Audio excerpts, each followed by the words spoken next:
নমস্কার, সমাজ moments and মোরি নতুন একটা ব্লগে সবাইকে স্বাগত জানাই। আশা করি সবাই খুব ভালো আছো, সুস্থ আছো আর খুব পজিটিভ আছো। আমিও ভালো আছি, সুস্থ আছি আর খুব পজিটিভ আছি। আজকে বেনারসে আমাদের তৃতীয় দিন। আজকে আমরা তোমাদের কাল রাত্রেই বলে দিয়েছিলাম আজকে আমরা এলাহাবাদ যাবো। আর সকালবেলা ব্রেকফাস্টও হয়ে গেছে, তোমাদের সঙ্গে শেয়ার করতে পারিনি, খুব সরি। তার কারণ প্রচণ্ড তাড়াতাড়ির মধ্যে খেয়েছি। আজকে সকালে পরোটা ছিল, ঘুগনি ছিল আর মিষ্টি ছিল আর বেগুন ভাজা ছিল। বেগুন ভাজা আমরা খাইনি। আর চলো এখন আর বকবক করছি না, কেন নিচে গাড়ি এসে গেছে, বেরোতে হবে। যেখানে যাব একদম বা গাড়িতে উঠে কথা বলছি। আমাদের গাড়ি ছেড়ে দিয়েছে আর সবাই বসে পড়েছে। এখানে বাবা মা, এখানে বাপি, এখানে সমস্ত আন্টিরা আছে। সবাই একটু হাই করো প্লিজ। এখানে মুগ্ধা, পেছনে টিকু, আরও একটা গাড়ি আছে, আরও একটা গাড়িতে আরও সবাই আছে। কেমন লাগছে ট্যুর? খুব ভালো লাগছে। তোমাদের কেমন লাগছে? ভালো লাগছে, সবাইকে আরো ভীষণভাবে ভালো লাগছে আমার।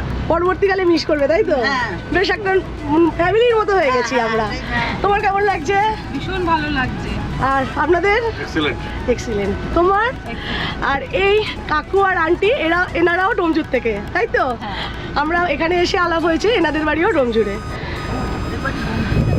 হ্যাঁ হ্যাঁ, ডোমজুরে। আর এই কাকু আর কাকিমার বাড়ি আমার বাড়ি থেকে খুবই কাছে, আন্দুলে তাই তো? আন্দুলে না, আন্দুল রোডে আর কি। আন্দুল রোডে। আজকালিপুর। আর তোমাদের কেমন লাগছে? দুর্দান্ত। আমরা মোটামুটি একটা সবাই ফ্যামিলি হয়ে গেছি। আর এখানে মা বসে, আর এখানে মুগ্ধা, এখানে পিকু। ঠিক আছে, চলো যেতে যেতে তো তোমাদের সঙ্গে আরও কথা বলবো।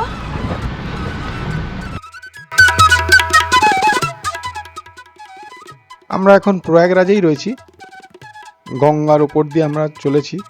এই ব্রিজটার নাম হচ্ছে শাস্ত্রী ব্রিজ।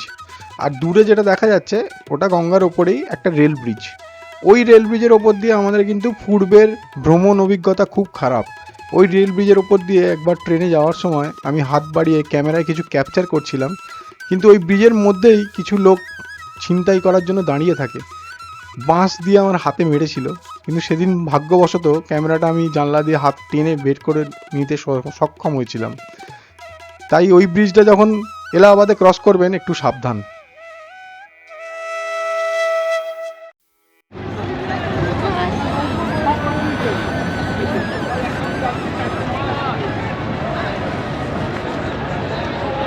আমরা এলাহাবাদে এলাম, অনেকটা পথ গাড়িতে লাগলো। এখন 12টা বাজে। আর এই যে নদী, এটা যমুনা নদী। আর গঙ্গা, সরস্বতীকে দেখা যায় না। নৌকো করে গেলে ত্রিবেণী সঙ্গম আমরা দেখতে পাবো। এখানে বালি উঠছে। আজকে আকাশ, এখানে ওয়েদার খুব একদম রোদ ঝলমলে, কিন্তু নদীর পার বলে বেশ সুন্দর হাওয়া দিচ্ছে, খুব ভালো।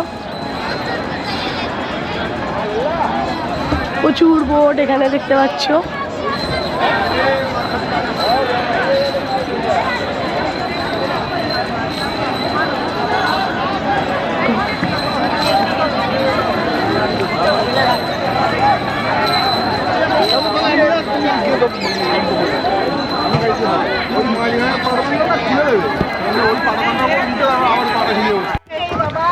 আমরা নৌকোর উপরে উঠেছি, মা বাপি আর বাবা মা ওরা আসেনি, আমি এসেছি। এখানে মুগ্ধা এসেছে আর ওখানে পিকু আছে বসে। আরও আমাদের চলজারি সব তোমাদের সঙ্গে দেখালাম, আরও সব সদস্যরা আছে। চলো তোমাদের ত্রিবেণী সঙ্গম দেখাবো। প্রচণ্ড রোদ আছে, কিন্তু হাওয়া দিচ্ছে বলে বেশ ভালো লাগছে।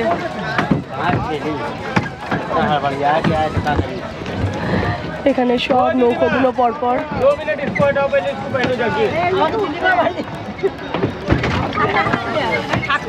নৌকোতে এখন মারামারি হচ্ছে রীতিমতো।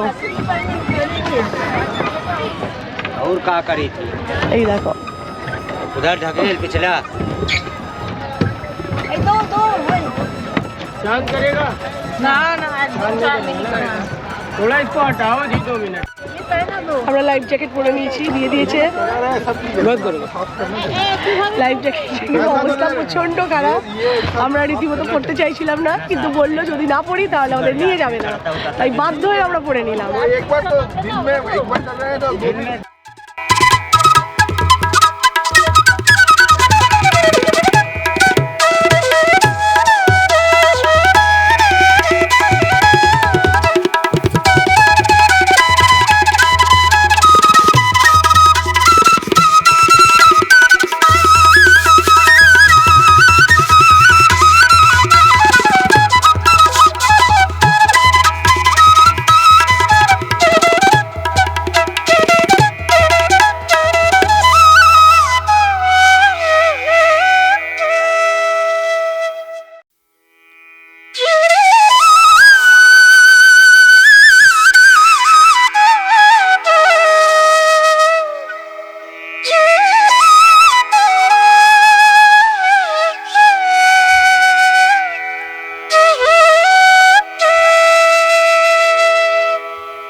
এই মুহূর্তে আমরা রয়েছি প্রয়াগরাজের অন্যতম দর্শনীয় স্থান ত্রিবেণী সঙ্গমে। ত্রিবেণী সঙ্গম হল গঙ্গা, যমুনা এবং সরস্বতী নদীর মিলন ক্ষেত্র। এটি হিন্দুদের মধ্যে একটি পুণ্য স্নানের জায়গা। গঙ্গা এবং যমুনাকে আমরা দেখতে পেলেও সরস্বতী নদীকে কিন্তু আমরা এখানে দেখতে পাই না। ত্রিবেণী সঙ্গমের পাড়েই রয়েছে আকবরের তৈরি এক দুর্গ। সেই দুর্গের মধ্যে অবস্থিত সরস্বতী কুণ্ড থেকে সরস্বতী নদীর উৎপত্তি এবং অন্তর্বাহিনী অর্থাৎ মাটির ভিতর দিয়ে এসে সেটি যমুনায় মিলিত হয়েছে।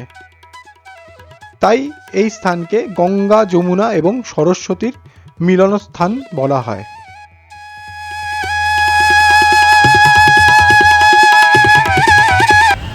আমরা এখন ঢুকেছি এলাহাবাদের আনন্দ ভবন।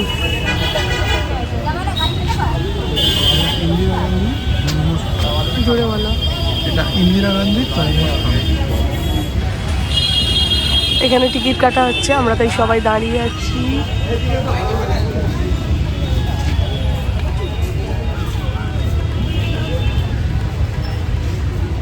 চলো ভেতরে গিয়ে আরো ভালো করে দেখাতে পারলে দেখাবো। জানি না কতটা দেখাতে পারবো, এখানে ব্লগ করতে বারণ করছিল গেটের সামনে, তাই গেটটা দেখাতে পারলাম না। এটা আমি লুকিয়ে লুকিয়ে করছি।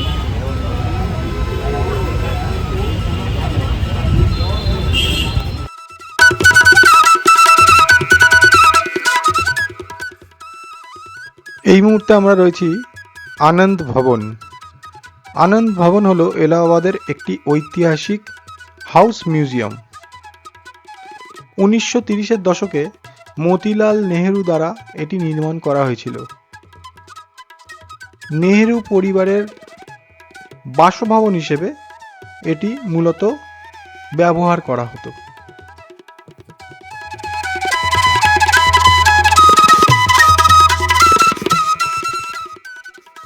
1930 দশকের গোড়ার দিকে ভারতীয় জাতীয় কংগ্রেসের একজন বিশিষ্ট আইনজীবী এবং নেতা মতিলাল নেহেরু দ্বারা নির্মিত আনন্দ ভবন রাজনৈতিক কর্মকাণ্ড এবং আলোচনার কেন্দ্রে পরিণত হয়েছিল। মতিলাল নেহেরুর পুত্র জওহরলাল নেহেরু, যিনি ভারতবর্ষের প্রথম প্রধানমন্ত্রী হয়েছিলেন, তার গঠনমূলক বছরগুলি এখানেই কাটিয়েছিলেন। এই প্রাসাদটি স্বাধীনতা সংগ্রামী এবং বুদ্ধিজীবীদের আশ্রয়স্থল হিসেবে একসময় কাজ করেছিল।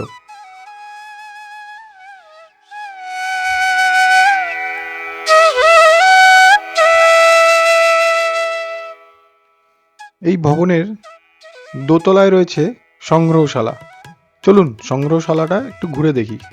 এই সংগ্রহশালায় আপনারা দেখতে পাবেন জওহরলাল নেহেরুর ব্যবহার করা বিভিন্ন রকমের জিনিসপত্র, ওনার জামা কাপড়, ওনার বইয়ের কালেকশন। এছাড়াও দেখতে পাবেন ওনার শোবার ঘর, ওনার বসার ঘর, গেস্ট রুম। এছাড়াও দেখতে পাবেন জাতীয় কংগ্রেসের সেই সময়কার মিটিং রুম। চলুন ঘুরে দেখা যাক।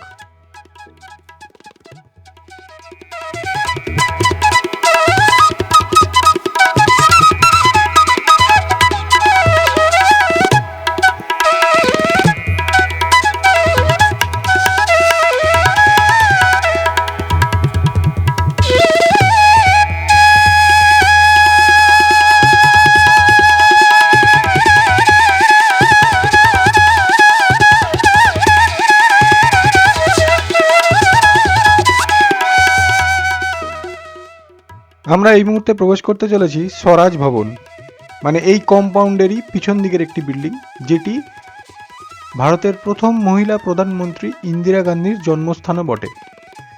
এটি পুরো বিল্ডিংটাই এখন এই মুহূর্তে ইন্দিরা গান্ধী সংক্রান্ত সমস্ত রকম তথ্যের একটা সংগ্রহশালা করা হয়েছে। চলুন সেটি ভালো করে ঘুরে দেখি।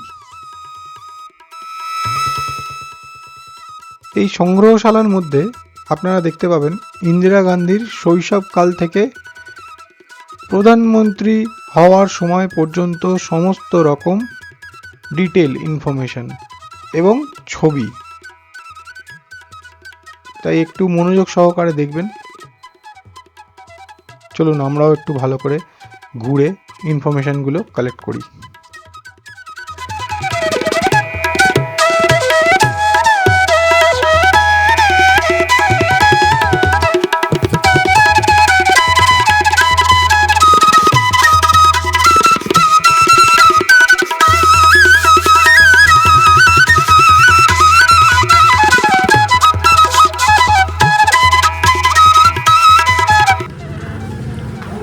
মুর্শিদাবাদ থেকে ঘুরে আমরা হোটেলে চলে এসেছি।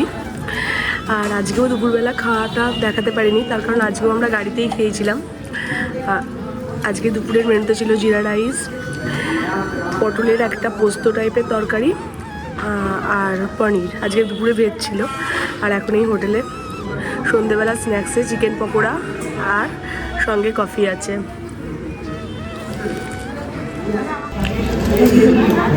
কফিও চলে এসেছে।